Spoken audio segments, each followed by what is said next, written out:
Yo, gamer, Name here. Welcome to another Tekken 7 YouTube video, and today my boys, we're taking a look at my personal top 5 missing characters that I would like to return in Tekken 8. Now, this comes off of the subtle announcement by Murray that we might expect more characters being reviewed in Tekken 8, and with Tekken having such a huge diverse roster at this rate, the question begs, who will make it and who will not? Who will return and who will not return? These are some of the questions. So I thought to myself, let's just compile a list and talk about some of the missing characters that might return or that I would want return in Tekken 8. Now keep in mind guys, this is my personal opinion, but I know for sure with these characters, I am not the only one that would want to see them return. They've pretty much been a mainstay in Tekken for quite a while now. Very popular, very iconic, so I wouldn't be surprised if we're all on the same page. So now without further ado my boys, let's get into it. Angel.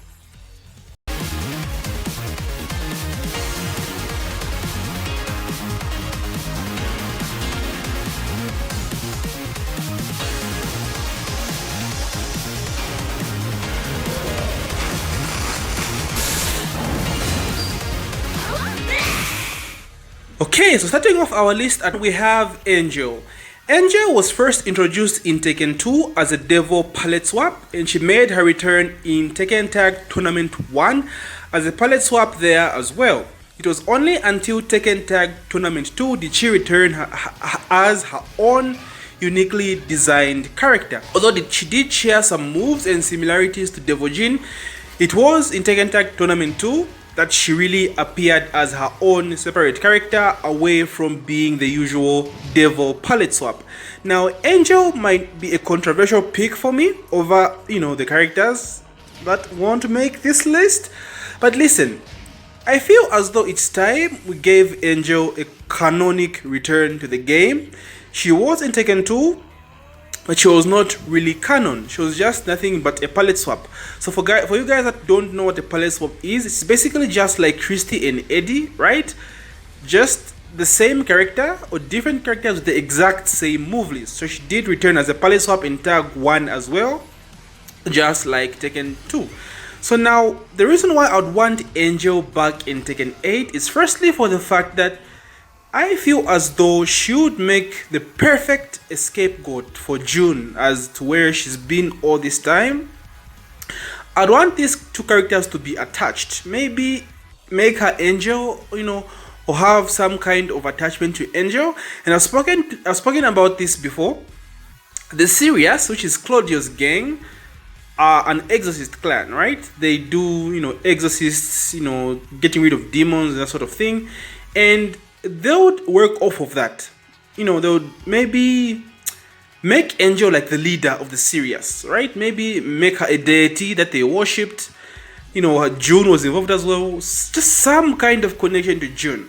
I love the idea of having this good and evil balance with Kazuya and Angel, or Devil and Angel. So I would want to see that return to the game, and just build off of that.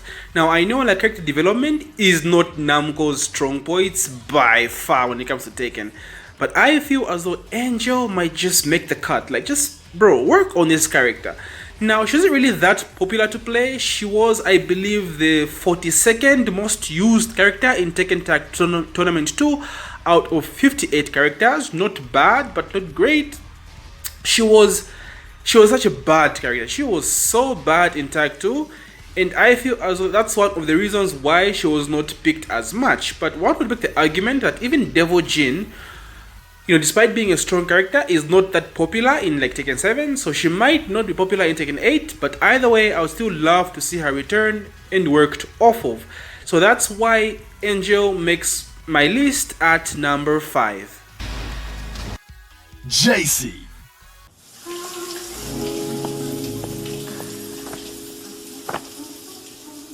Huh?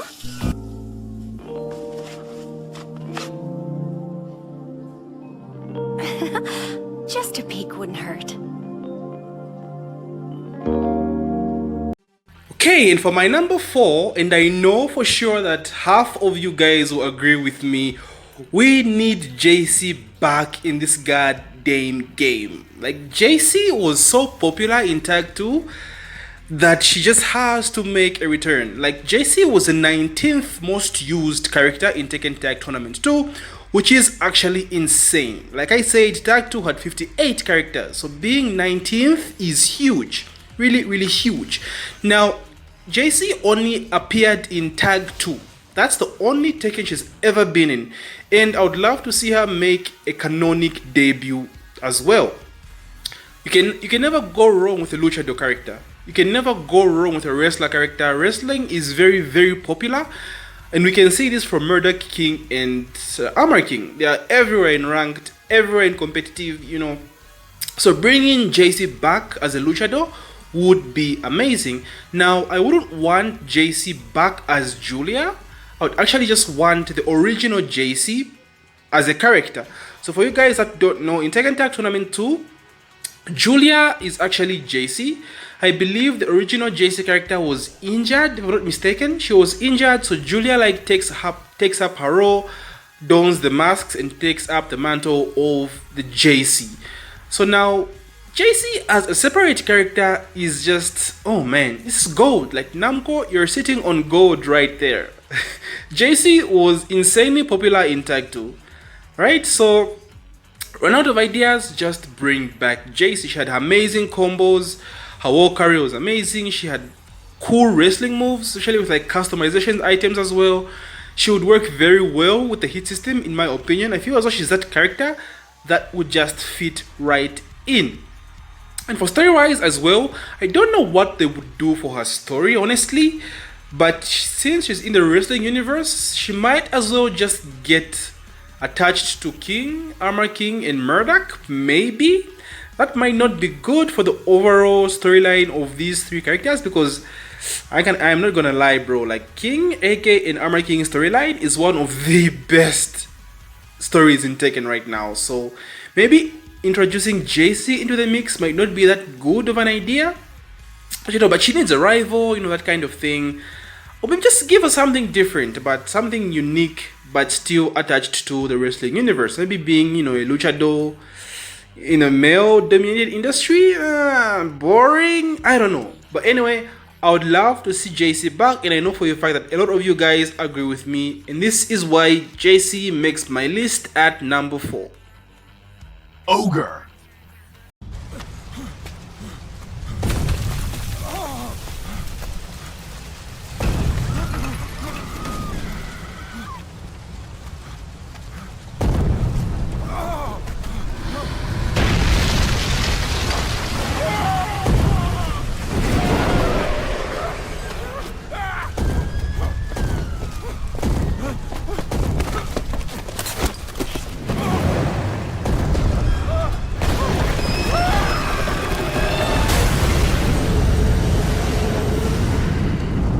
At number 3, we have True Ogre - Ancient Ogre.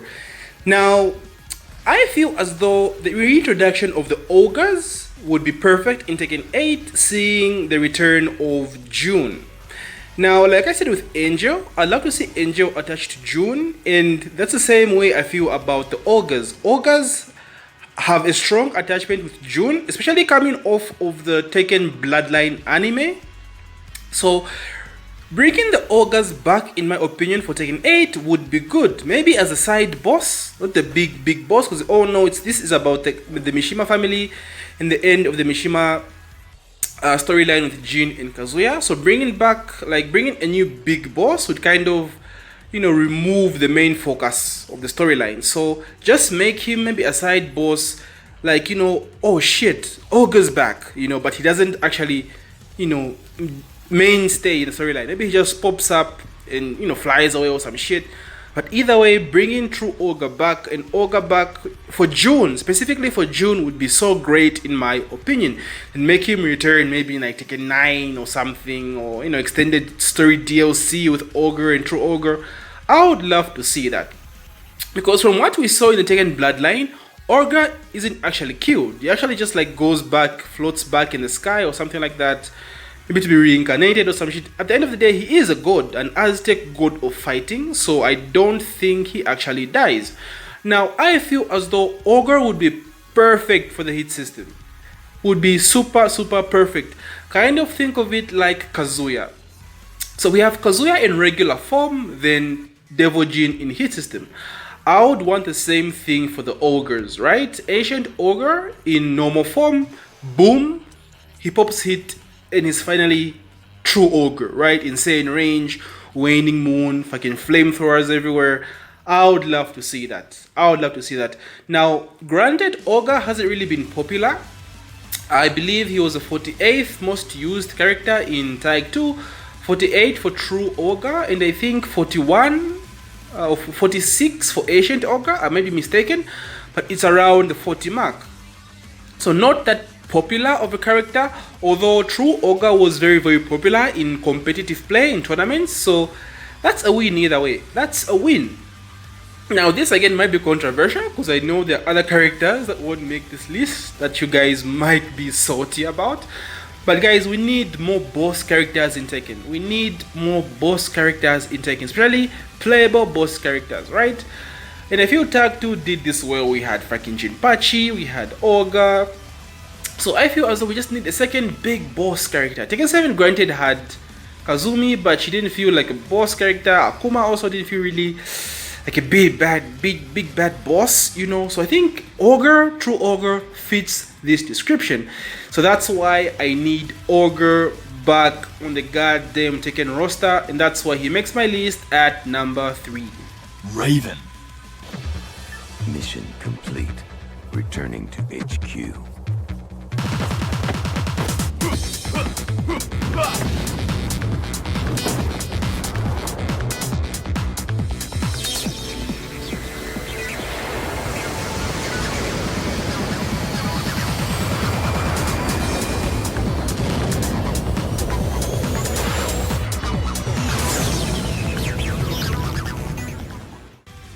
Okay, so I'm going to call this one an honorable mention slash sneaky addition.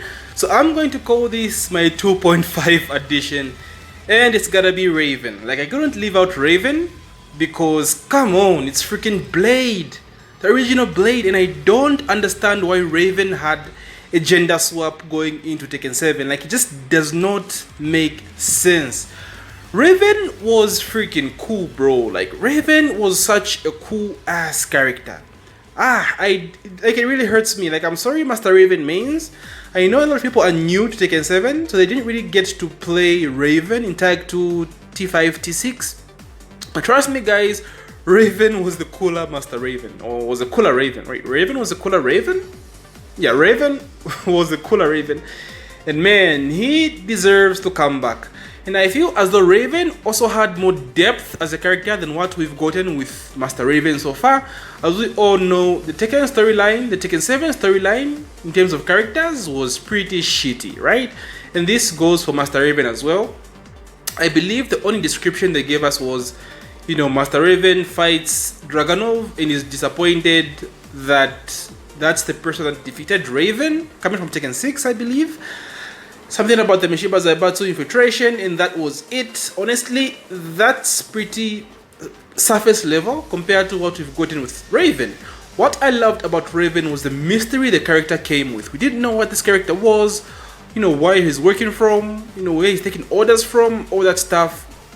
A freaking spy agency. And that mystery feels as though it's just been taken away from us in Tekken 7 by introducing again Master Raven. So I feel as though Raven needs to come back. She also needs you know, more explanation in terms of storylines. Give us more of his background now, origin story, all that jazz. Master Raven has been a fairly popular character in Tekken 7, so bringing in Raven would not disrupt that fact. Now, if they want, and this is a big if, they would just make Raven a palette swap of Master Raven. Like, that is enough, and I guarantee you'd often see Raven picked more than Master Raven. Like, trust me, I know for sure. Raven has always been one of my favorite characters to play, and this really hurt I believe she was one of the earlier introduced characters in Tekken 7. I think I saw her after Bob at Evil maybe. And man, she went through so many reworks at the time. I always thought they would just revert her and turn her back to Raven, but nope. They stuck with the M Raven. Now she's pretty cool, don't get me wrong, but come on guys, Raven is just a cooler character. So this is why Raven makes my sneaky link at 2.5 or 1.5. Baek Doo San.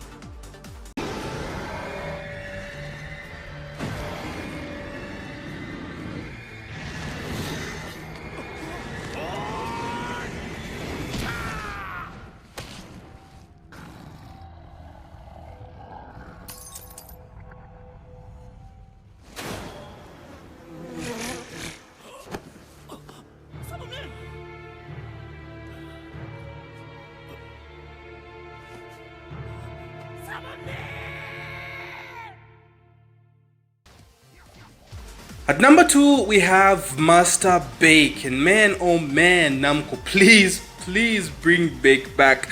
I think Baek deserves to return in a goddamn spotlight. And when I mean spotlight, I mean Baek should come back as a good freaking character. I feel as though Baek hasn't really been strong, hasn't really been considered, useful in the Tekken franchise.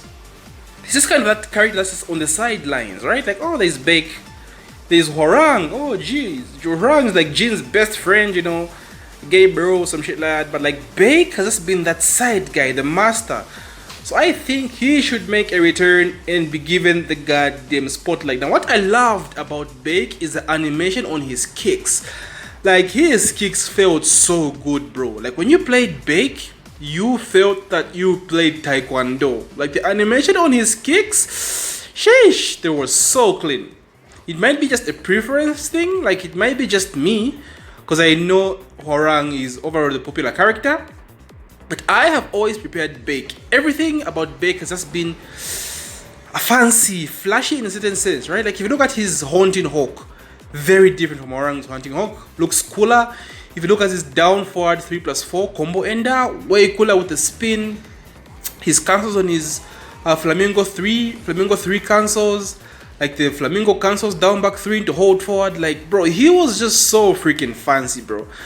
Everyone thinks Baek died in Tekken 6, but no, Baek's storyline in Tekken 6 was not canon, guys. When I say canon, it was not considered as the main storyline of Baek. All you should look at is his prologue. He basically just takes care of Hwoarang in Tekken 6 after waking up in the hospital. That's basically what Baek does in T6. Other than that, nothing else happens. So my boy is considered still alive. Do not spread misinformation by saying no, Baek died, Baek died. Baek did not die. I feel as though he should return. Not as a palace swap. He is very different from Hwoarang. And just like Ogre and Angel, he was a pretty bad character in Tag 2. He was the, I think, 36th used character in Tag 2. So not bad actually above characters like Zafina, Raven. So man, like I wanna see Baek. I really want to see Baek, guys. I miss him so much. Bruce Irvin.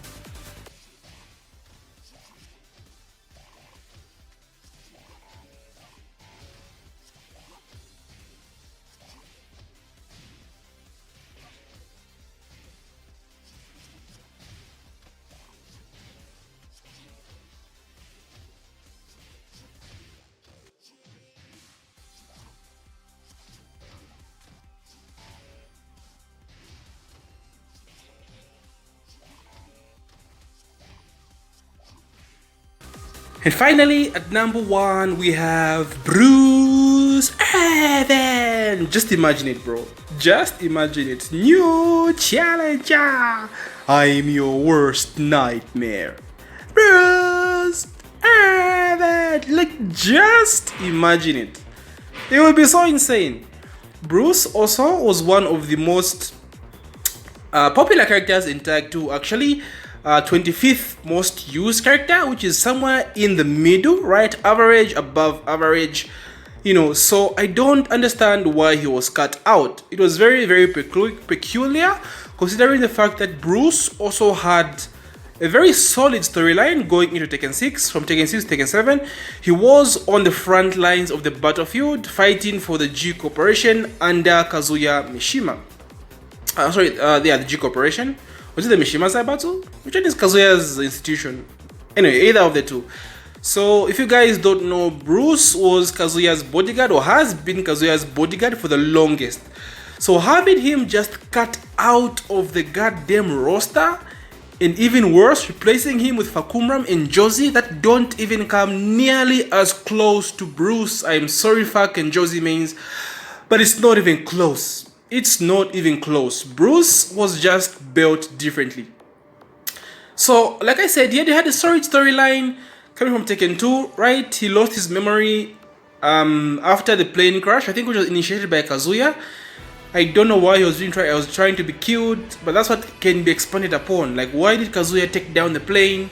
So Bruce returns his memory, maybe seeks revenge, or maybe just decides, fuck it, just let it go. Like, they can do so much with this character. I don't understand. He was fairly popular, especially in competitive play as well. Nee literally won EVO with Bruce against Bronson Tran, back in Tag 2. Like, every Korea had a pocket Bruce. That's just how popular this man was. He was very, very satisfying to play. He had counter hit moves for days. Like, Bruce was just another Brian, but like with more swagger, right? With more stature. So I don't understand, but Bruce returning in Tekken 8 would be so amazing. And I have this feeling that my boy will make the roster, because man, a lot of people have been asking for Bruce, right? With the Fakum Ram release back in season 3, everyone thought it was Bruce when he also the patches on his arms, or the bandages wrapped on his arms, like Bruce. Then man, we just saw the freaking monstrosity. The design that was Fakumram. I mean, Fakumram, granted, he's really fun to play, but I feel as though from a design point of view, he just doesn't work, bro. He is all over the place. Bruce, man, and they replaced him with two characters that don't even come close to what Bruce is. It's just so sad, boy. It's just so sad when you see this happen to such iconic characters. And again, it can't be about popularity, because Zafina was not popular in Tag 2. She was like bottom 10, if I'm not mistaken. But add her to Tekken 7 with the redesign, with the Azazel arm and all that, and look how she's done now. Same thing for Kunimitsu. Kunimitsu was a bad character in Tag 2, not that popular, but look at her now. Very, very popular, competitive play, and a really strong character. So do that with all these characters. Do that with Bruce. Great, Bruce is already good. Do that with Angel, JC, right? The Ogres, Raven, make them good. Give them sick-ass outfits, designs, and they'll be popular, right? Namco have the formula to this. It's just about implementing. But either way,